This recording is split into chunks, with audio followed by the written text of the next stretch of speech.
It's a beautiful day right here, and it's good to have you watching Global Television right now. This is the time a lot of people have been waiting for. It's time for Talk Sport on Global TV. My name is Ramsey Enoch, and of course, today, so many things happening from the world of sport, and we will be looking at just a few because we can't cover everything in just one show. But then, what about the Ballon d'Or? Oh my God, my God.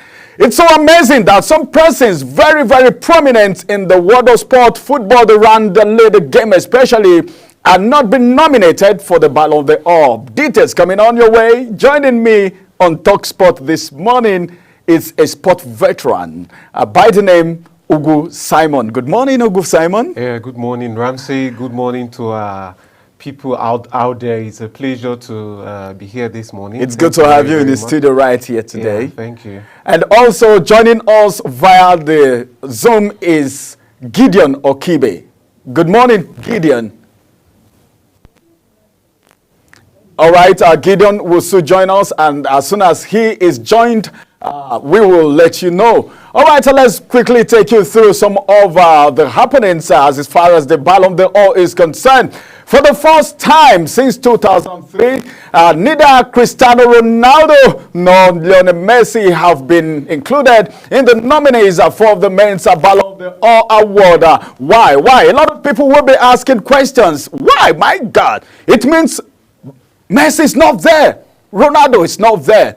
All right, as a matter of fact, which were announced on Wednesday with England's Jude Bellingham among the 30 players named, then Portugal's Ronaldo, who was one, he has actually won the award 5 good, beautiful times, and also failed to receive a nomination last year. If you remember, Ronaldo was not in the nomination last year, and of course, while Messi, who won for record 8th time in 2023 and has been nominated 16 beautiful times, miss out despite Argentina's Copa America win this year. A lot of people were thinking since they won the Copa America, he should even be the #1 person in the list for the Ballon d'Or, but then reverse is the case. Can we now say at this point in time that the times of Ronaldo and Messi is fading away? No, I'm not saying that. I'm leaving it to you. As a matter of fact, Spain winners also couldn't make it as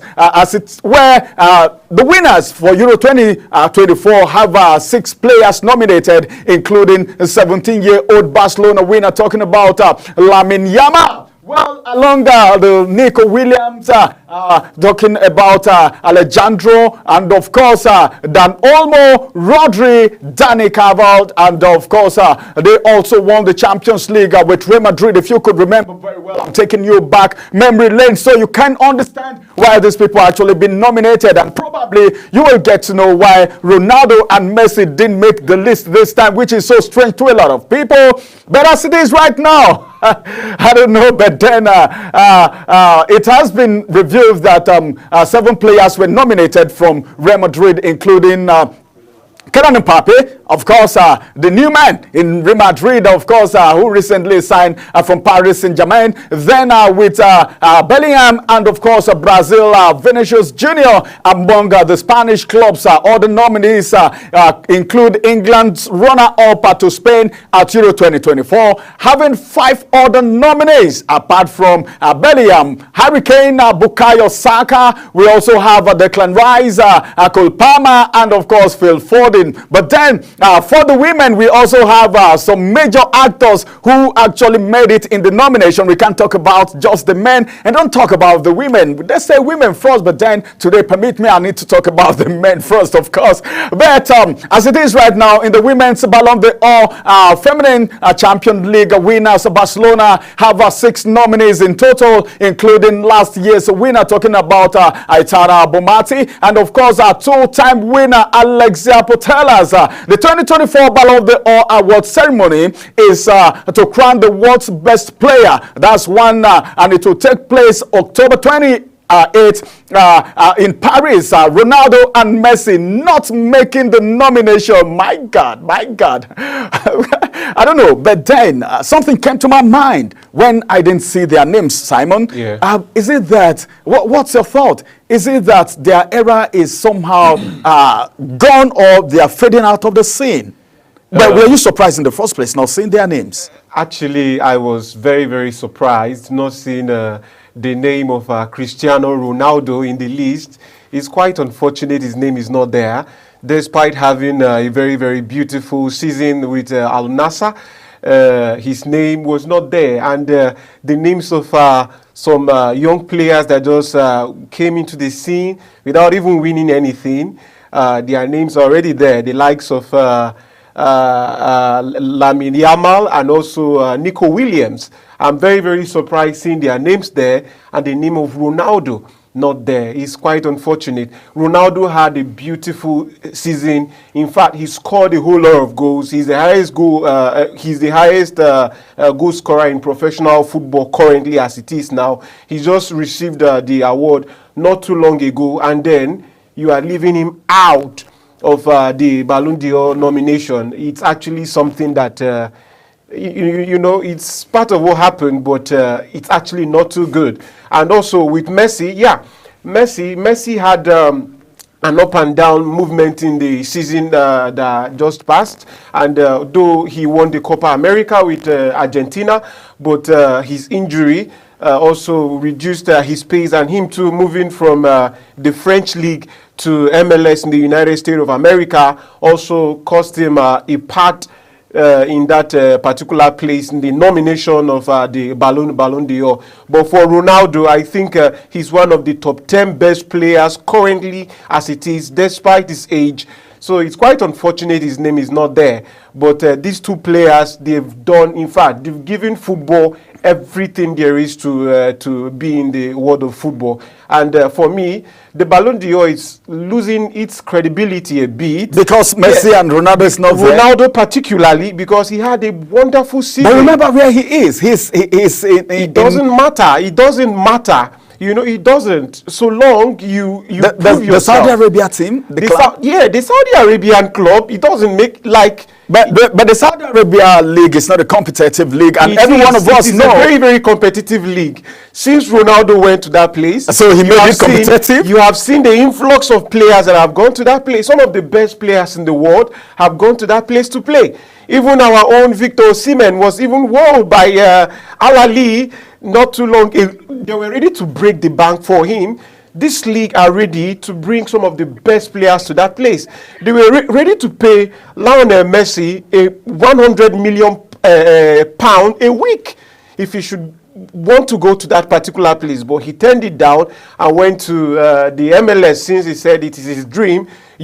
So it's quite unfortunate that Ronaldo's name is not there. And secondly, again, I noticed one African player. It is just one African player we have on the list. I was coming to that, of course. I think the most surprising and amazing part of it is that though the young man has actually performed well, I know you were trying to talk about Ademola Lookman, of course. I actually saw his name in the nomination and I was wowed because I never saw it coming. But then he was fantastic all the same. But then as it is, do you see that's been fair enough? Just Ademola Lookman from Nigeria, the only African among the nominees. Do you see it being fair? It is totally unfair. It is totally unfair, 100% unfair. Ademola Lookman, yes, he had a wonderful season, one of the best players in the world as it is. I was shocked his name was not being mentioned too much during the just concluded transfer market that, you know, that lots of crazy things happened, okay? I was shocked that he didn't make a move, but it was because of his transfer fee at Atlanta. Atlanta were not ready to lose him at a cheaper price, you know. They slated 60 million pounds for him, but it happened that PSG could not pay it, and Arsenal too could not pay it, so he remained at Atlanta. So for him to be there, remember he scored a hat-trick in the Europa League final. In fact, that's the first time it's happening within this period of. His name has gone to the history of the league. So him being there, it's a very, very fair one. But what of Victor Boniface? Okay. Victor Boniface had a beautiful season with Bayer Leverkusen. He was exceptional there. He scored a whole lot of goals. He played. He went to the fact that his team went on an unbeaten run. Why is his name not there? He was one of the top 3 players in that team. When you talk of Wits, you talk of Grimaldo, you talk of Boniface, but rather the name of the players we had from that place was Granit Xhaka. So in fact, it's confusing. So what are you thinking? Are you sensing some form of racism? That's why, or no, it's not racism. That's why I said. Okay, you're just trying to say the nomination is not being fair to Africa. Yes, it has lost its credibility. And why would you mention just a player from Africa? Why? But before now, it used to be just maybe two, 3, as the case may be. More than 2, Salah. 3. Salah, you have Salah, you have Mane. Yeah. Then maybe from Africa you have one, or from Nigeria you have 1 or 2. Yeah. So I was shocked. Victor Boniface's name was not there, but apart from Victor Boniface, you're talking about just African players. Apart from Victor Boniface, which other African player do you think would have been in that nomination? Mohamed Salah. Mohamed Salah. He didn't win anything here. It's understood. But his form at Liverpool supersede every other thing Nico Williams got last season. Or was it just, okay, he won the European Championship? Yeah, that's a very, very good one. But Mohamed Salah, in fact, he's giving his all, and he was one of the best players at Liverpool. So why is his name not there? So if we keep on mentioning players, you see that we have a whole lot of players but the organizers of it, they know the reasons why these players are not there and why the others are there. So for me, it has lost a little bit of its credibility. I am not too impressed. Okay. As a matter of fact, Simon Ugu said, as far as he's concerned, the nomination is not going down well with him, and for that reason, it's as if the Ballon d'Or is losing its credibility. But then, let me just put you on the hot seat a little bit before we go on break, and Gideon is going to be joining us. But then, just before we go on this break now, are you tipping anyone in the nomination so far? If you're being called upon now to say, okay, Simon, you're going to be among the people to cast their vote, who will you be voting for? Wow, that's a very tough one. Yeah, I said I was going to put you on the hot seat. Anyways, Vinicius Junior of Real Madrid and Brazil, he had a beautiful season with Real Madrid last season. He won the Champions League. He won the La Liga. He's one of the best players in the Real Madrid team. He was the highest goal scorer at Real Madrid. And also Jude Bellingham. Also, he won the Champions League. He went to the final of the European Championship. Unfortunately, he lost it to Spain. And also Rodri of Manchester City. Rodri has been very, very consistent since he came to the Manchester City team.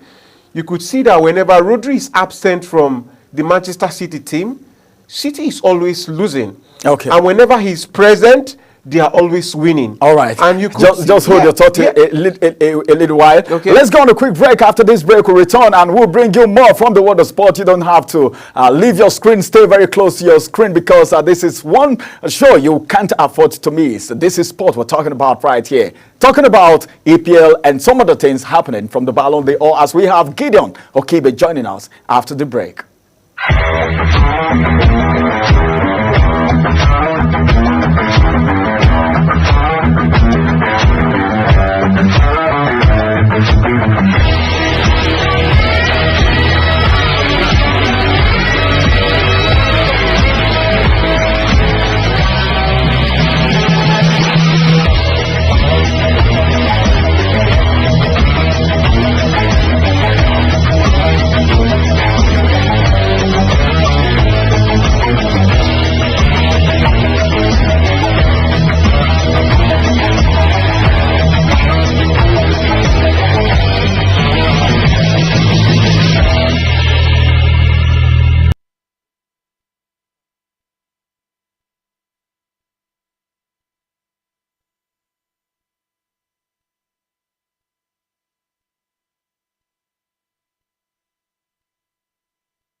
Still Talk Sport live on your screen. And of course, we're taking you around the world of sport, bringing you details from things happening around the globe. We just talked about the Ballon d'Or, and I said on return, we're going to talk about some clubs in Europe. But then I said Gideon Okibe was going to be joining us, and he is right here with us. He may have one or two to say about the Ballon d'Or too, so let me not deprive him of that. Good morning, Gideon Okibe.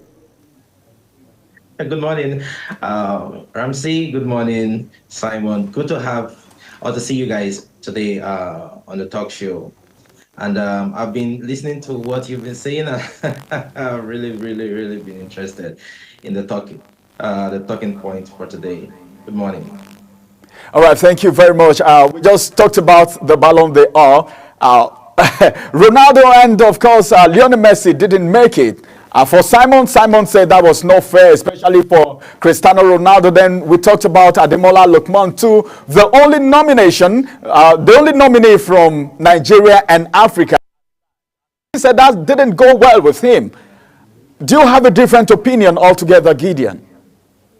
Yeah. I have a total different opinion. First of all, Ronaldo and Lionel Messi have been reigning for a whole lot of time, for over 2 decades or almost, right?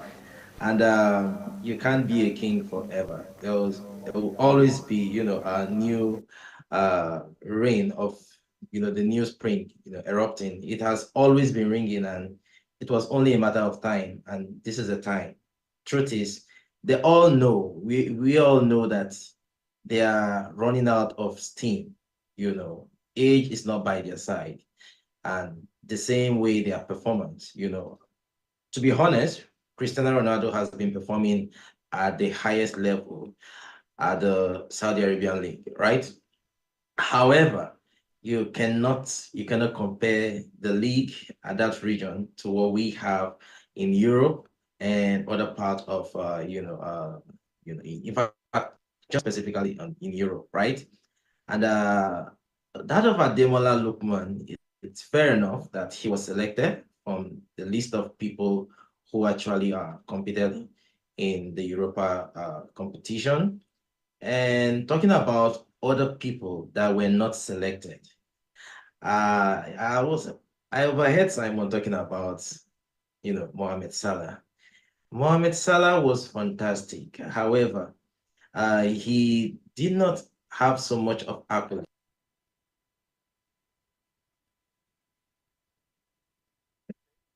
And that was a challenge. That was quite some of a challenge that affected him, during the pickup. So I felt like the selection was quite fair to a large extent. It was quite a fair deal of selection for the set of people that were selected, and I hope that it's time the Lionel Messi and Cristiano Ronaldo fan get to accept their fate, that they won't be seeing their favorite more often at the pickup list of Ballon d'Or contestant anymore. I think you caught me right there. He said Lionel Messi and, of course, Cristiano Ronaldo are setting their fate, as it were. All right, before we get to the next story, Gideon, are you tipping anyone looking at the list so far? Since you have actually certified the list to be okay, are you tipping anyone? Who will you ever vote for if you've been given the opportunity? Jude Bellingham, 100%. And I know the other lists that will be there competing against him, but judging the fact that he has been prolific, he has been instrumental in, the consistency of Real Madrid throughout the season, last season, right?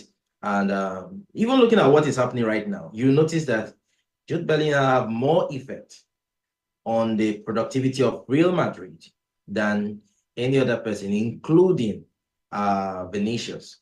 Now, Vinicius is a wonderful player, truth be told. Coming from Brazil, he have the pedigree, because most of the Ballon d'Or winners are majorly from South Americans, or from that region. Taking back to the like of Cristiano Ronaldo, Ronaldinho, Ronaldo de Lima, the likes of Lionel Messi, right? Those are South Americans, right? But yeah, judging the fact, even Neymar, not really as if he has won, but he has always been consistent in the pickup. Jude Bellingham, right? He won the Champions League alongside with Vinicius, but he went to the final in the European contest, and he was instrumental all through. Now, looking at the South American that was cup contest that was played, Brazil did not even make it to the final, unlike what Jude did with England, right? And you see how Real Madrid is struggling right now, even with the likes of Kylian Mbappe. You will notice that the absence of Jude Bellingham has been super, super felt. You could easily state from afar that that guy has what it takes to be the most outstanding player on earth right now. And bringing in Rodri, yeah, Rodri has been super fantastic. And I'm going to pick those three as my, first pickup line. All right, Gideon. Jude Bellingham should be the first. Yeah, okay, can you hear me? All right, all right. Thank you. I think I can see clearly that these guys are the center of your heart. Moving away from there, let's get to the next story because we have so much lined up right here. Moving now to Europe, where I said we were going to be talking about Arsenal, especially as Arsenal did a commendable job of loading some of their players during the transfer window. You all know what happened. I don't need to tell you more about the story. They even had the opportunity, of course, to send Reiss Nelson out on loan just as the window was closing. Nelson moved to Fulham to make room for Raheem Sterling's arrival, joining Eddie Nketiah and Emile Smith. Of course, in leaving the Emirates, despite this departure, remains of the Premier League. If you look at the Premier League very well, you will know that Arsenal is not a club that you can just talk about anyhow, or maybe look at them. But as it is right now, they still have a few unwanted players on their roster. What do you think of Arsenal this season? Still on the path of nearly does not kill a bird, or something different is going to happen? Because some person said, well, if you want to talk about Arsenal, they always escort people to the gate, but they never get inside. You know what I'm talking about. And that's why I said, do you feel it's still going to be nearly does not kill a bird for Arsenal this season? Gideon, what would you have to say about that? If I must be honest with you, I really don't see Arsenal meeting up with the height they actually went last season. They had everything last season. Everything was really prepared for them, but they threw it off. I don't see Arsenal performing at that level anymore. The reason is because they have already gotten the needed attention. So every team that is going to face Arsenal will be double prepared. They will be much more falsified, and they will be mentally prepared to face a super prepared team. And you see the introduction of new players, right, that need to adopt into the system, like the defense, and also bringing in the likes of Raheem Sterling. Yeah, Sterling is someone who knows the EPL in and out. He has played for most of the prolific teams in the EPL, talking of Liverpool, Manchester City, Chelsea, and right now in Arsenal. But you want to ask yourself, why did Chelsea phase out Raheem Sterling? One, age is catching up with him, and secondly, I feel like he doesn't have much to offer anymore. I might be wrong. Maybe coming to a new team, he might be facing a new challenge, and he'll be, looking out to giving his best. But look at that particular position that Raheem Sterling is playing. You have outstanding young players, right, in that particular wing already. We have Trossard. Trossard is not totally young, but he's, playing fantastically from that wing. We still have this Brazilian that is playing from that particular wing. What's his name? There's a Brazilian playing at the Martinelli. Is it Gabriel Martinelli you're talking about? Martinelli is wonderful too. So he's also having a lot of competition to come and face. I see him as a backup player who they will be needing for, for introduction when they are playing more contest, right? So Arsenal at the moment, they are already dropping points. I'm not saying because of the red card, but of course, we should be expecting more of these. You see the match that they're actually having a red card, against I think Brighton thereabout. And you look at the performance, you see that they are always having a star man, which is Odegaard and Saka. Those are the major guys that are out to deliver them.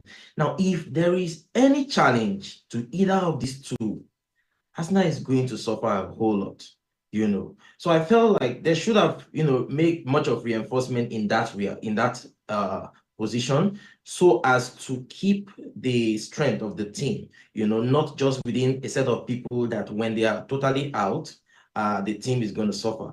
And we're going to see more of Arsenal when we are back from the international break, because, I think the red card for Rice is not going to last more than a game. But Right. we saw the effect. All right, Gideon. I think I can hear your take right there. But then just tell me now, which club are you then rooting for this season? I know you won't tell me Liverpool, of course. I know you won't tell me that. Just tell me the club. Don't tell me why. Just tell me the club you're rooting for this season. Well, I'm rooting for Liverpool. Of course, you know already. And you said I should not tell you why, but I really want to tell you why.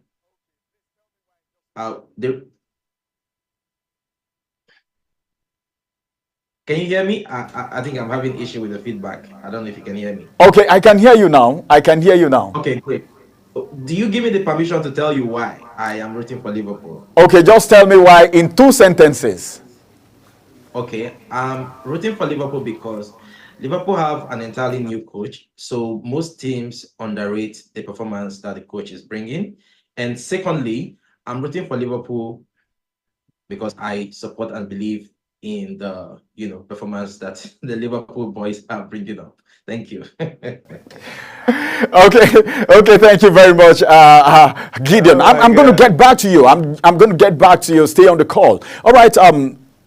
I don't know, which club are you rooting for this season? Because the season just got started. I don't want it to go very far into the season before I ask this question. I just want to know from now so that I will know who these true sport lovers are. So which club are you rooting for this season? Well, I am not rooting for this particular team. I want to say they will be the champions at the end of the season. I'm not rooting for them, but I am saying they have everything there is to be, a champion. So I see Manchester City, Man City, coming on top again, winning the trophy for the 5th consecutive time.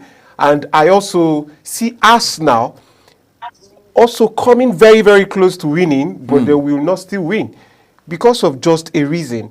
And the reason why I feel Arsenal will not win, but they will be very, very close, is because Arsenal do not have a striker. They do not have a number 9. That was why they went to the market. They did all they could to sign Victor Osimhen, but it didn't happen because they couldn't afford him and they couldn't afford what Napoli placed on the table. So they left it, and then they were resigned to the fate that they would use Kai Havertz as their number 9. And Kai Havertz and Ghebreyesus, both of them are not consistent. Now, Havertz is trying to do his best. He's scoring regularly now. But when it matters the most, maybe from January, you will see that he will cease. But if they can maintain their fire force the way they've started, I assure you, Arsenal will break Manchester City hold of the title this season. But the reason why I do not see Arsenal, and I see rather Manchester City, is because of what Pep Guardiola have put in place.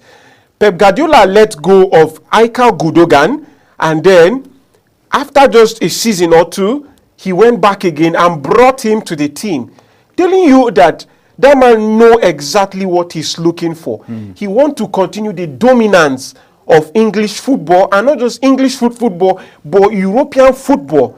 Pep Guardiola indeed is a genius. That man is a coach In fact, he's the best coach in the history of football.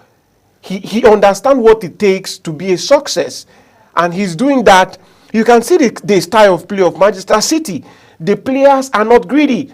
They know that if I give the ball to Erling Haaland, he will score. You can see that all of them, they bring the ball from all angles to Haaland. And if they give Haaland the ball at any opportunity at all, Haaland will score. Even in the absence of Haaland, there are other players who are there that can still score. They did all they could to making sure the likes of Kevin De Bruyne didn't leave the team. And he didn't leave. He's earning £400,000 a week.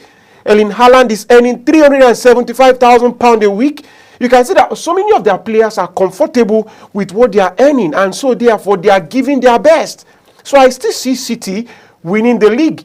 City number 1, Arsenal number 2, Liverpool under. Oh, Arsenal number 2? Yeah, Liverpool under. You have a different opinion from Gideon. Very as a matter different. Of fact. All right, I'm still in England right now. Let's talk about Gideon. Let me ask you this first. Okay. Mo Salah have actually been in Liverpool for about 8 years. And just yesterday, he started rooting, saying he would want to still sign for Liverpool. You know, and some people will say, well, if you, it's better to leave when the ovation is high. Yeah, of course. Okay, so course. Him still wanting to be in Liverpool, do you think that will be a good move or a good decision for him? Well, you see, as a professional player, they call something mind game.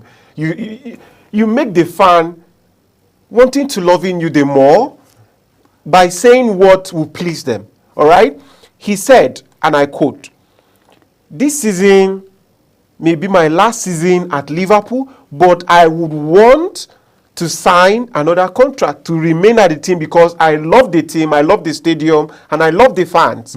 But definitely you and I, we know what is already playing.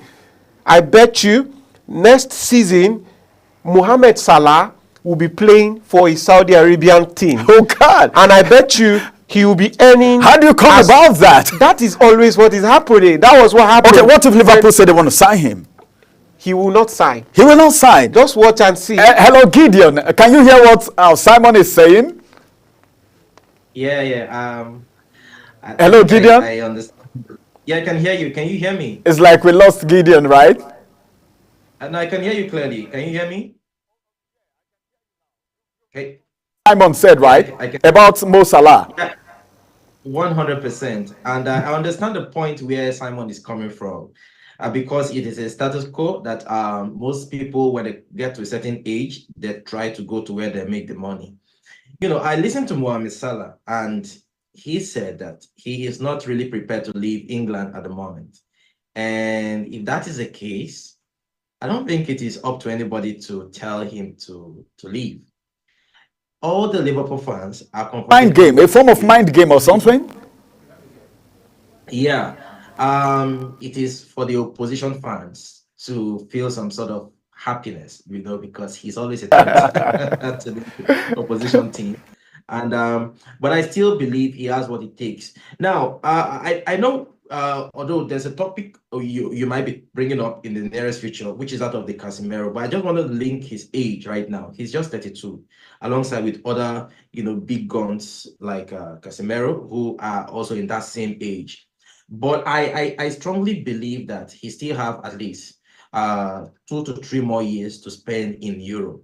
So I don't see Mohamed Salah leaving England or leaving Liverpool in the nearest 2 to 3 years, right? I see him leaving, probably spending more 2 years in England. Mr. MC, so Gideon. Yeah. Hello, Gideon. Yeah, he can hear you. Gideon can hear you. Yeah, I can hear you. Do you know that football doesn't have pension? Football doesn't have pension. So, so he's going to go to Saudi Arabia to make more money?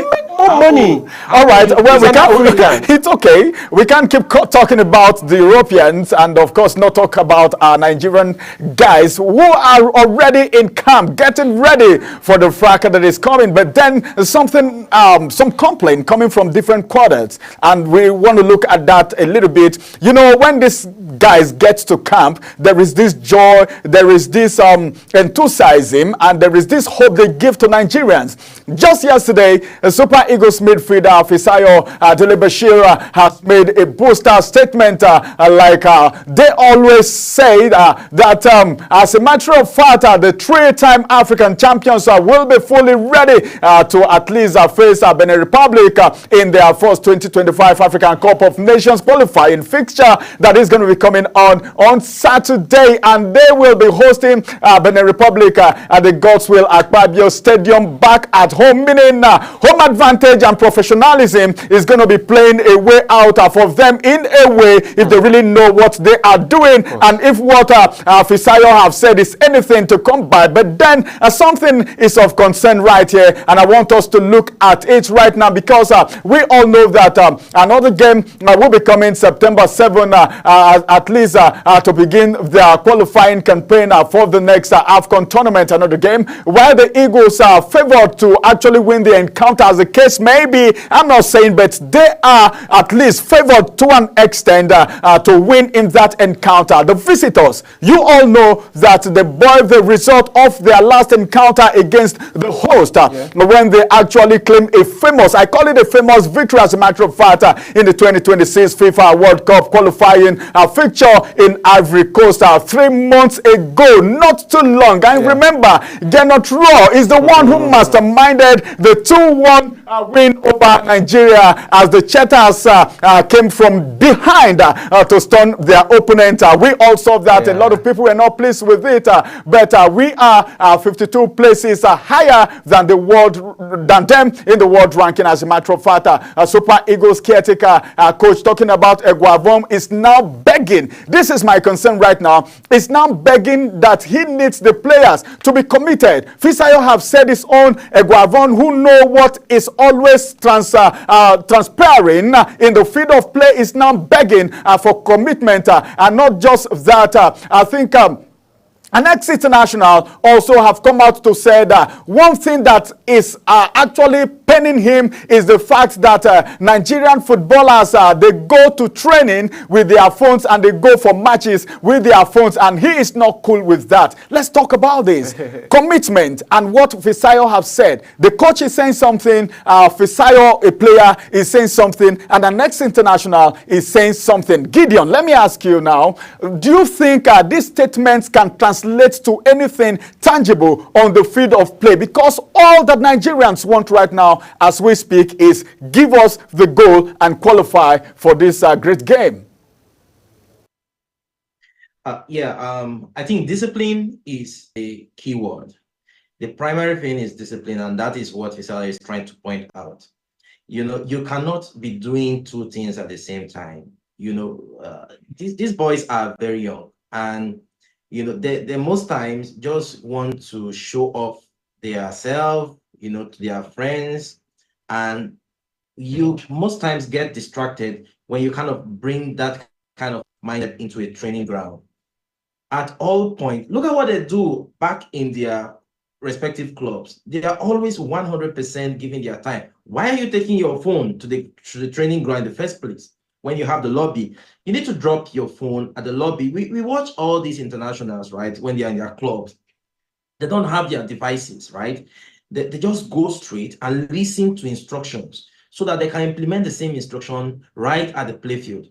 But back home here, we don't really work with rules. And I think it's high time we start, you know, following rules so that we can get results. Okay, because if we all want to be the king and nobody wants to listen to a leader, right, we will not get results. We always find ourselves at the back. And I think it's high time we start taking cognizance of some of these little things that can really play itself on the playground. You intend seeing in that in that call-up that you didn't see yet? Is there any player, or you feel all the players are good to go, they are going to deliver? Come again. I did not get the question. Can you please repeat the question? All right. Gideon, can you hear me now? Yeah, I can hear you now. Is there any player you were expecting in camp right now that is not there? Well, I think all the players I was expecting currently are currently available, you know. However, you can't really judge players based on old performance. They're coming with different psychology, and the season just started, so we did not see much of these players in recent time. So talking of who I was expecting, I think everybody is fit, and the expectation is for me is normal. I was not expecting someone who was not present. So I'm very much comfortable with the set of people I have seen, called up right now. It's left for the coach to make the best selection. Thank you very much, Gideon, for joining us all the way from Benue State this morning. Let's go on a quick break. After this break, we'll return and we'll say more about the players in camp and how they are faring so far. Then we will conclude talking about the NPFL, because we can't talk sport without mentioning these guys as they are getting ready for the beginning of the 2024-25 season. We will return after the break.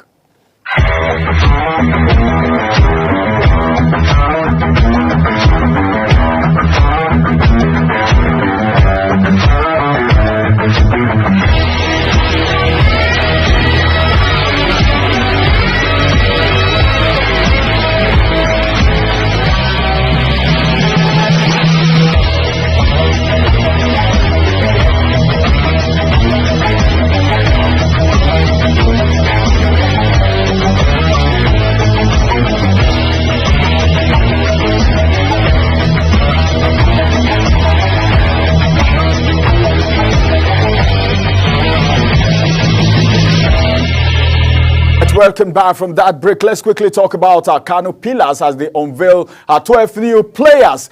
Kano Pillars FC, the four-time champions of the Nigerian Premier Football League, that's the NPFL, have officially introduced their new players. And I was thinking, 12 players, meaning they offloaded the old team and got new player. Are they starting a new club altogether?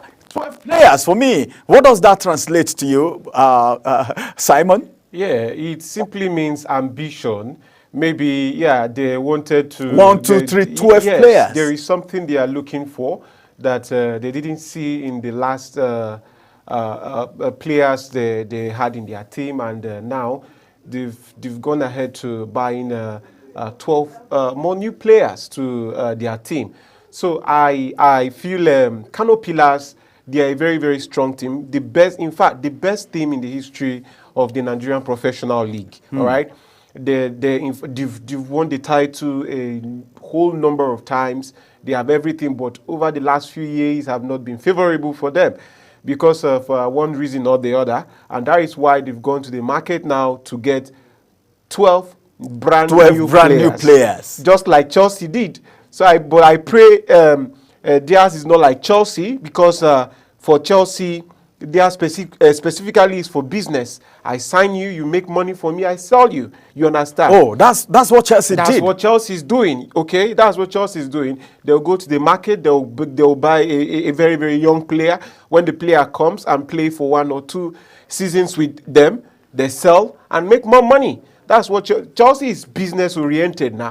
All right, but for Pillars, yes, I feel their own case is going to be a very, very different one entirely, and I see them competing with Rangers and Enyimba this forthcoming season. So it's going to be a very, very beautiful season. I look forward to seeing the league resume in a brand new style. We are improving step by step.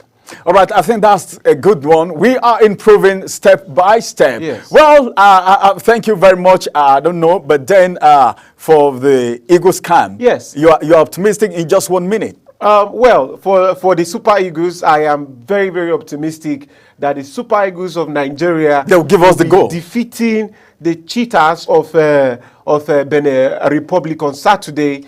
So I want remember Genotro knows the game. It's quite knows the Nigerian players. It's quite unfortunate that Genotro is the coach of the Cheetahs of Benin. It's quite unfortunate. There is a saying that you do not know the value of what you have till it is gone. Genotro understands everything about the Super Eagles, and he have leaked the secret to his players. That was why they defeated us in the last game. But I bet you This and time. every other person this time Let me say you are just being you are being patriotic. I not am just. not only being patriotic, But you're sure. but looking at the team, you could see that we have world-class players from every department. But we've of the always team. had them.